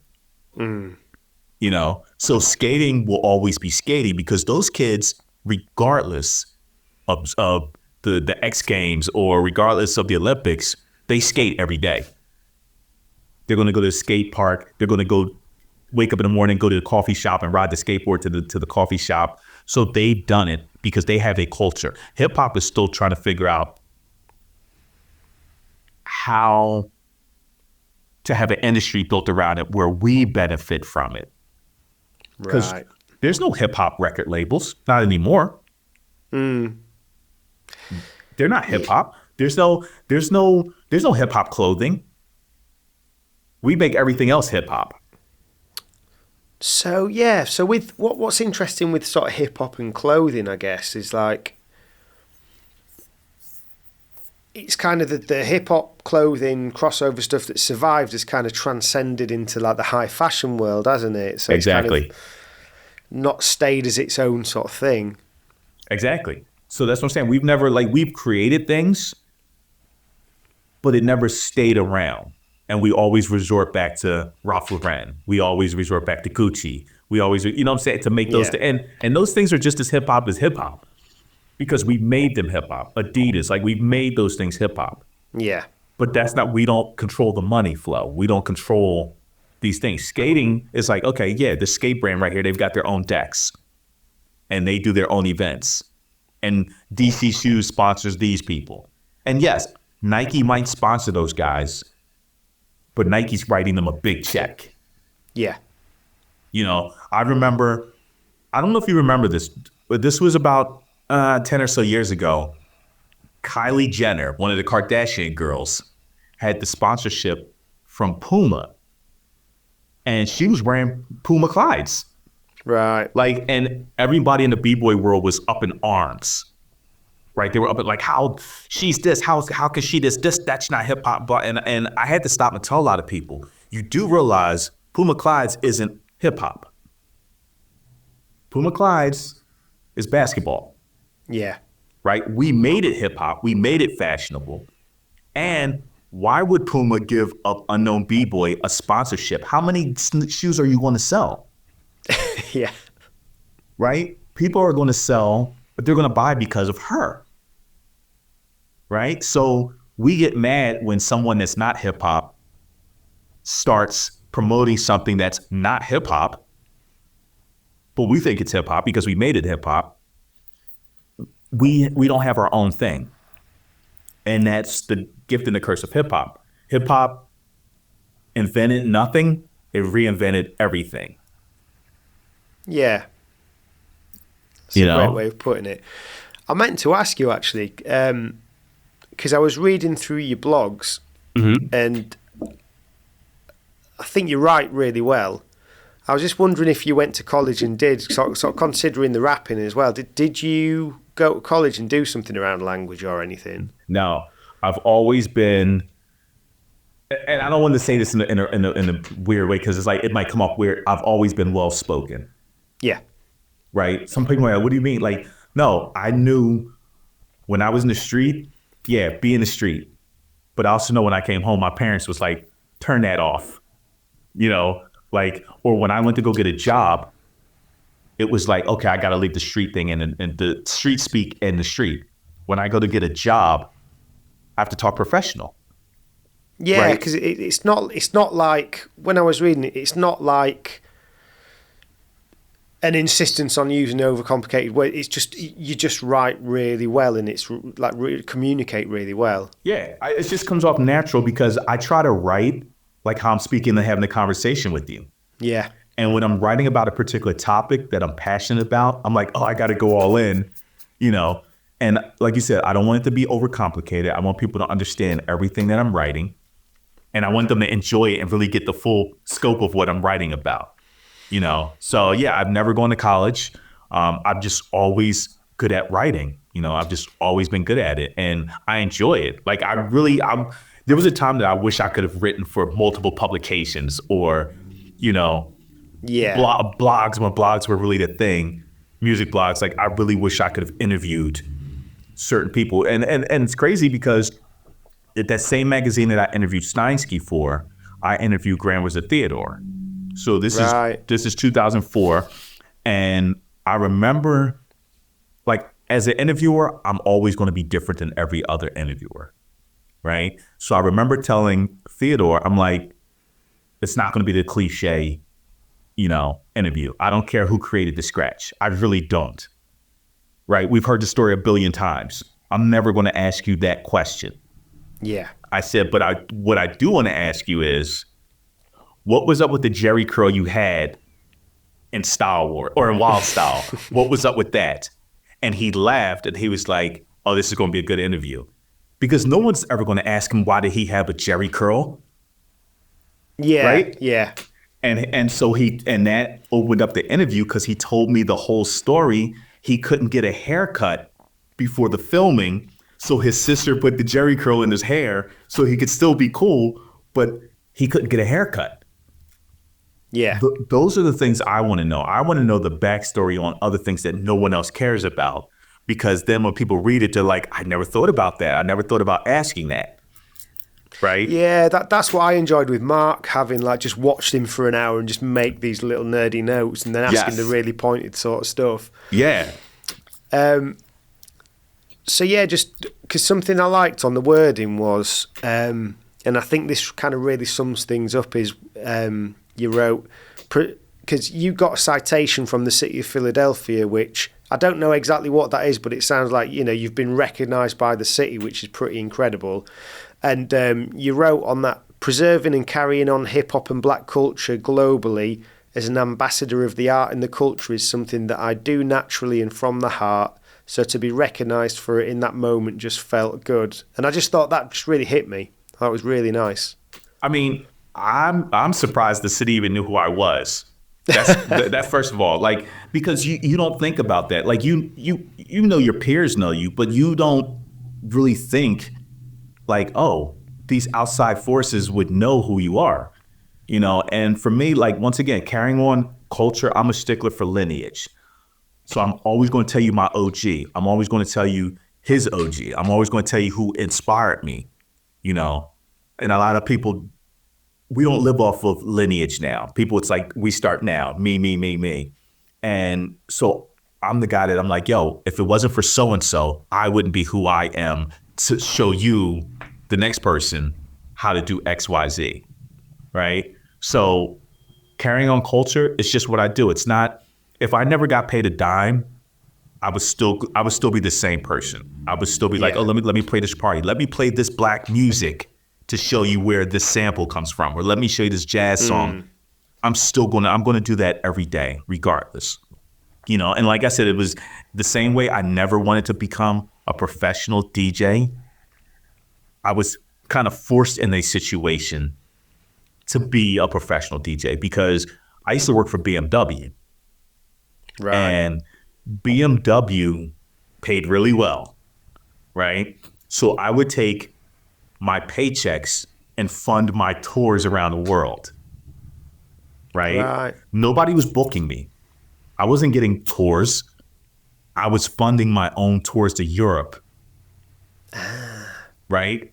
And so that was 2002, right? So I worked for BMW 2002 to 2012, and I was funding my own tours and just flying out. I would fly out on a Thursday, be back to BMW on Monday, right? And it wasn't until 2012 where the company, which was a family-owned company, was being sold to a corporate company.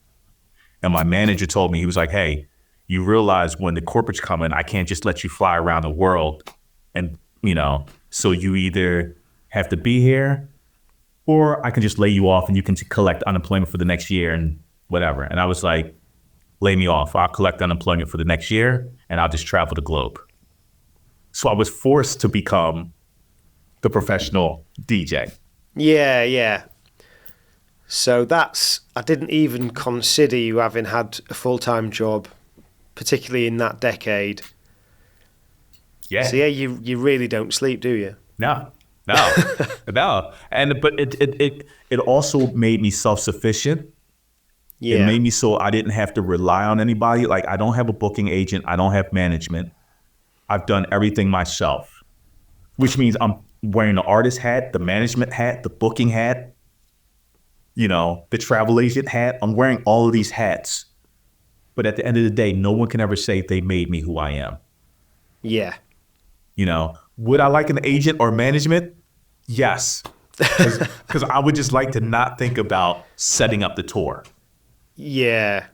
But it hasn't worked out that way. So I'm going to keep doing it this way because it made it so that I built up relationships around the globe where if I'm ready to go tour, I can make calls and someone will say, got you. I'll set up these dates. Let's make it happen. Maybe that's one of the keys to the longevity, though. You're not based on a third party. You might go to an agency. The personnel might change at the agency. The relationship that was there is not there. Exactly. So, yeah. I remember Cut Chemist, Newmark, Shortcut, all those guys used to ask me like, yo, how are you around the world and you don't have management? And they're like, we got management. It's like, and I would tell them because I built relationships. I worked with the Skeme Richards of that country. The people who was like me, I worked with them to become who I am. Your management built relationships, but if your management goes, you don't have relationships. Yeah. Something else, it's one of my last points now, is I've got a few things. Sorry, I'm still getting over this illness.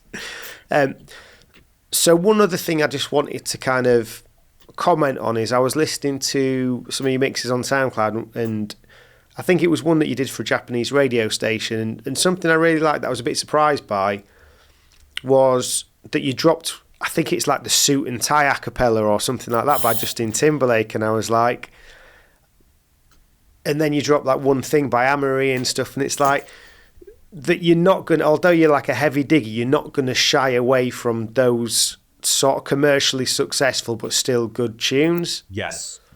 That was on what was the name of the radio station? I can't remember what radio station it was for, but that was the Japanese radio station and commercial radio. On top of that was commercial radio. And the host used to do a video show called Soul Train in Japan. And it was just like Soul Train. It was Soul Train. And I remember he was like, I want you to do a guest mix. And that mix, that is legitimately one of my favorite mixes ever. That mix was flawless. No needle skips, no nothing. That mix was a flawless mix. And that Justin Timberlake to the A. Marie, that was I'm not scared to play those records because they're great records. Yeah. They're great records. And I know people like Justin Timberlake, he's commercial, but I'm like, it's the same reason why people don't like Jay-Z or the Jiggy moment or whatever. Because they were so stuck on the Tribes or the KRS. Yeah. But I was living this way. I collect multiple things. I was living multiple moments when the underground and the Jiggy was there at the same time. So yes, I'm going to the Tunnel. I'm going to Home Base. I'm going to all of the clubs. I'm going to Essos. I'm going to SOBs. And yeah, Funkmaster Flex is banging all of the underground stuff. And he's banging the 80s R&B classics. But yeah, he's going to play this Jay-Z Foxy Brown in the club. So you're hearing underground with the commercial, but it wasn't necessarily, at that time, it wasn't really commercial like it is. Yeah. Like, it was still, these are underground artists that now have some success, right? So I'm in the middle of all these different things. So of course I'm going to play the underground with, the Justin Timberlake, with the, because I'm living in all of those scenes and I know how to meld them together. Now, a person who's just strictly underground is going to shun away from the Justin Timberlakes because he's strictly underground and he only wants underground hip hop. I'm like, no, I'm living. I remember when, you were wearing Timbs, but then you were a little fresher, flyer, and you weren't wearing Timbs with your outfit. Like, I remember all of the worlds coexisting together, So, that mix is a great mix. I'm glad you brought that up. I'm going to have to revisit that mix. Yeah, well, that sort of shiny suit era stuff, that's the stuff that I'm picking up for like £2 for a 12. And like at that Craig Charles gig, I just lent into loads of that sort of stuff. Because it works, because it's for a lot of people, it's the nostalgia at the right time. It's that like 20-year cycle. Yeah. And with it, because and coming back to the point about you doing the sort of like playing sort of commercial stuff, like when I used to DJ more for sort of dance floors and livelier places, I would kind of really worry about playing something like that would be a gateway to a load of stuff that I don't have and don't necessarily care for, because there's like a fine line with some of that era, isn't there? That you might go too much into the commercial stuff that's a bit lifeless and was kind of just a sort of one-hit wonder, and it's really difficult. And that's the stuff that I always stayed away from. Yeah. Like, I tell people, like, every song that you like from the 70s or 80s was a commercial song. Yeah. We shun commercialism now, but James Brown was commercial. Like, everything that we like was commercial. Every song that samples, every hip hop that samples from an 80s R&B clad, that was a commercial 80s R&B song. Yeah. But it was good, right? Commercial doesn't make it bad. Underground doesn't make it good. Yeah. Right? So there's commercial songs that you're like, oh, this is a good song. The beat works. We hate Jennifer Lopez. Yes, we get it. But she had a couple joints that the Beatnuts produced. Like, you know what I'm saying? Like, we had those, and they were New York staples. Yeah. Now, the rest of the world might be like, oh, it's Jennifer Lopez. Yeah, but the Beatnuts produced this. This was the remix the Beatnuts did. So it's not for you. It's for New York. Yeah. Yeah, because I got, again, going down a bit of a rabbit hole here, but I got the Beyonce Me, Myself and I 12 the other day. So I got it for the a cappella, but that's got the Black Cow remix on it. I was like, what? I've never heard that before. See, and that's what I'm talking. That's the power of a 12-inch. Because you would get the remix that no one's going to play unless you got the 12-inch. And people will be like, oh, I hate that song. But then you hear the 12-inch and you're like, oh, wait. Black Cow produced, so that's why vinyl is so important. Vinyl's so important. The remix is so important. The acapella on the 12-inch is so important. And I miss that. And that's why I'm still a stickler for I love 45s, but give me a proper 12-inch And I'll take a proper 12-inch all day over 45. Yeah, it's something where the first time round, because I was just trying to buy cheap all the time, and because of when I was buying, people weren't selling the 12s back then because it was pre-Serato. Yes. So then it's now that people don't care about the 12s, this is where I'm like, I want to get more, and they just sound better. They sound much better. I love a disco 12-inch. Yeah. You know, because it just works. It sounds better. If I need to take a bathroom break, I was going to say that. Yeah. I could take a bathroom break. You know, and it's got that hit. And if you're in a beautiful sound system, I want something that's going to really hit. You know, so it's 12-inch, man. And people, like I said, I'm 12-inch LP 45, but give me a 12-inch. You know, but people that get stuck on the format, you're missing out on a lot of music. Yeah, you know, agreed. Because everyone's carrying the 7-inch out, but I'm like, but this LP has the album cut. Yeah, this 12-inch has the B-side. Like, we could have so much more music if DJs start playing LPs out, because now you're going to pick something off the LP that you actually like from the LP. That's not the radio single. Yeah. One last question that I just wanted to ask you is because you've got a real strong lens on the new sort of funk stuff that's coming out as well. Like, I'm always too busy looking back at old stuff, shopping secondhand, things like that, just because I enjoy the digging experience that way. It's just personal preference. But I know you've got kind of Big Crown, Daptone. There's certain labels that put a lot out and are pretty kind of well known. But are there any sort of particular funk labels that you think are worth sort of looking out for at the moment that might be a bit less well known? Definitely At Home Sound from Japan.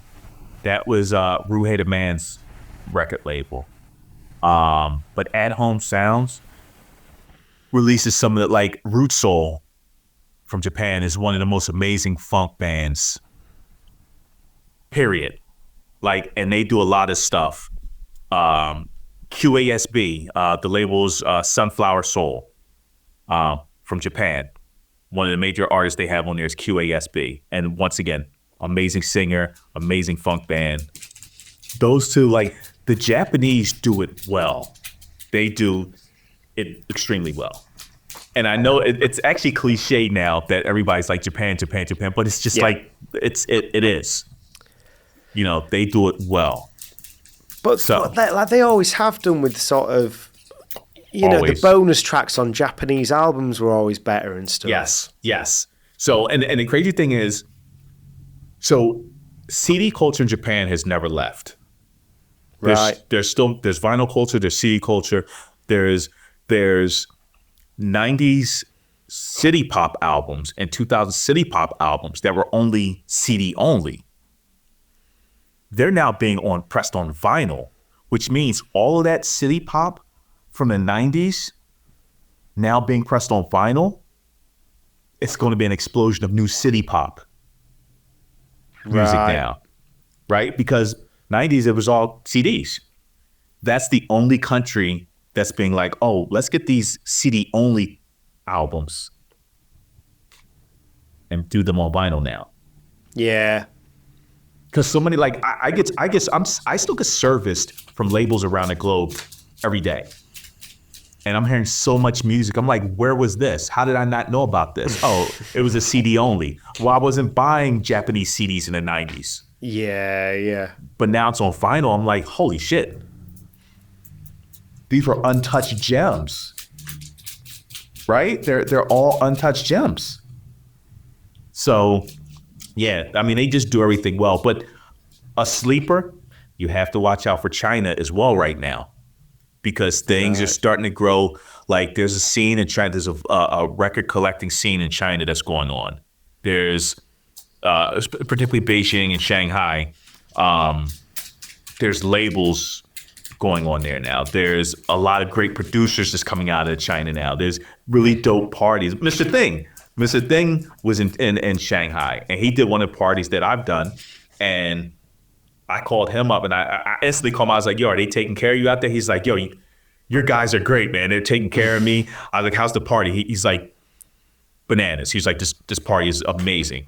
So things are starting to shift around now where we got to keep our eyes focused on other places. Korea is another place. There's a lot of good things going on in Korea. So yeah, digging is all about just keeping your eyes on what everybody else isn't keeping your eyes on. Yeah. You know? Yeah. We've done an absolute monster episode there. It's been brilliant. I'd like to ask you what you've got coming up, but the one thing I did notice was that you're interviewing Bernard Purdie. Now, we've talked about Biz and whether things are true or not. Are you going to be asking Bernard Purdie about drumming for the Beatles? You know that's a question. You know that's a question. That is on the table. Because once again, Purdie is like the Biz, the Paul Nice, the RZA. Like, he knows and has seen and has been around everything. Yeah. Like, and he's one of the last living people with all of that knowledge. You know, who's seen it all, who's been there, and knows that's why I'm excited to interview him, because we were actually in Russia together about 12 years ago. And I asked him some questions about certain things. I was like, no one's asking you about these things. I want to know for my personal. But now I can go in depth on records being recorded and be like, okay, let's get the bottom line on this. Let's get to the bottom line on you working with the Beatles, James Brown, Funkadelic, you know, all of these amazing people. And then, of course, the Lila soundtrack, the blaxploitation porn. I noticed that on your feed. Yeah. Yeah. So even that, like, I had to ask him about that in Russia because no one's ever interviewed him on that. And I'm like, really? No one. No one's even asked him, like no one. But I think that's a thing where I'm into multiple scenes. I collect VHS tapes. I collect the posters, the boobies. So why wouldn't I ask you about this? Right? I'm going to ask you about this kind of before I ask you about the soundtrack for it. Yeah, because I remember I heard the Earth Tones going back to like CD only, and I think their opening track samples that, and then I heard that and I was like, "What?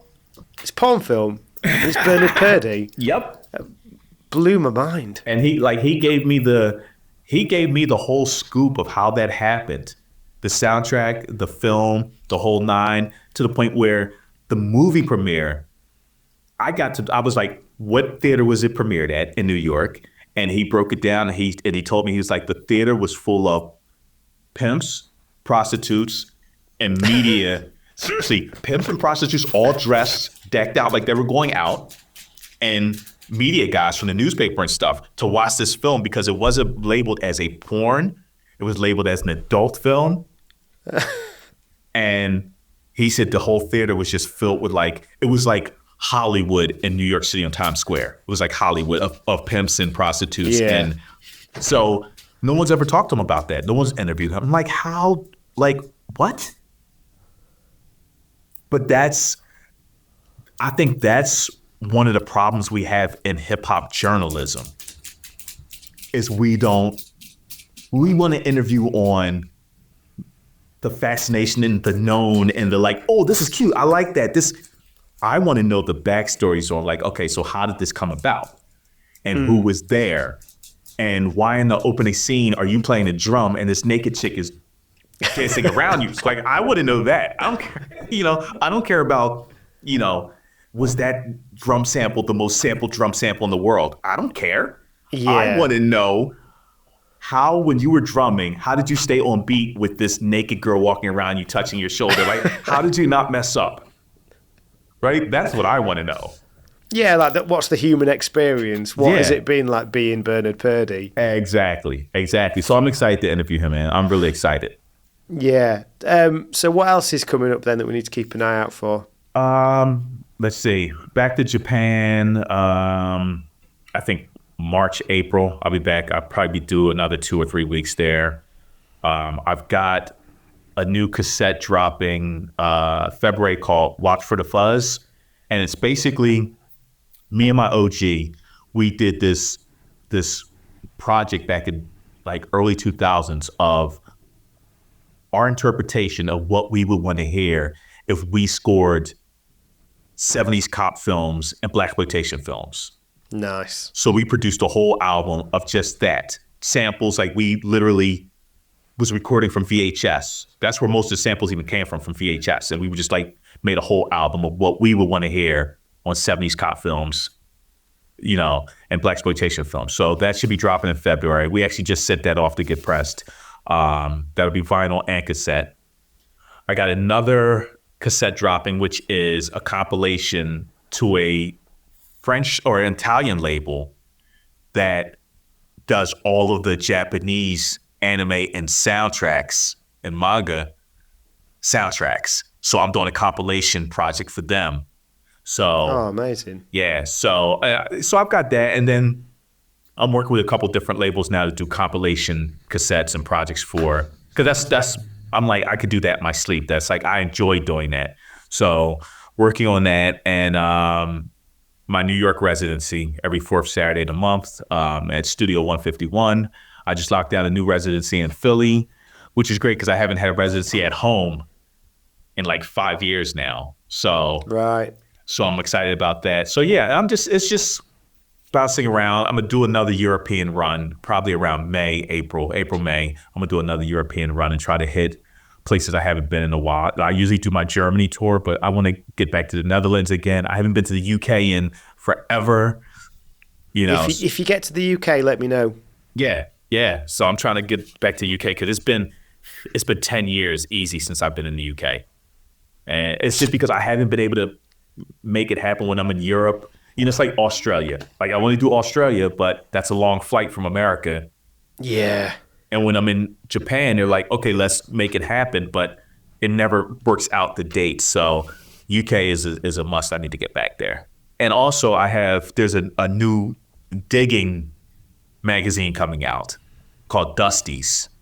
Nice. that I'm writing for. So I think that should be coming out around February as well. So it'll be interviews with, you know, like producer diggers, DJs that dig, just it's a record culture. But yeah, you know, so I'm excited for that. And you know, I still write for like Disco Patrick's Hot Stuff magazine from the Netherlands. So I'm always trying to write. So it's like it's never sleeping. I'm writing, I'm recording, I'm producing, I'm DJing, I'm, you know, collecting, scouring the world to try to find collections. So yeah, a lot of things coming on. Awesome. That's great. Well, we're nearly at the 2 hour mark now, so it's probably a good point to wrap it up. Awesome. I'm glad you enjoyed it, man. And yeah, thanks a lot for your time, and best of luck with everything. Yo, no doubt. Thank you for having me. Appreciate it. Thanks for tuning in to this episode of Once a DJ. If you'd like to support the show, then head to onceadj.com/support to find out how you can help. If you'd like to get in touch with any feedback or suggestions, email onceadjpodcast@gmail.com.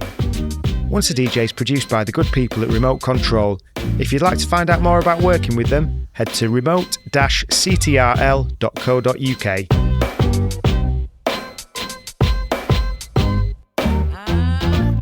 That was nice.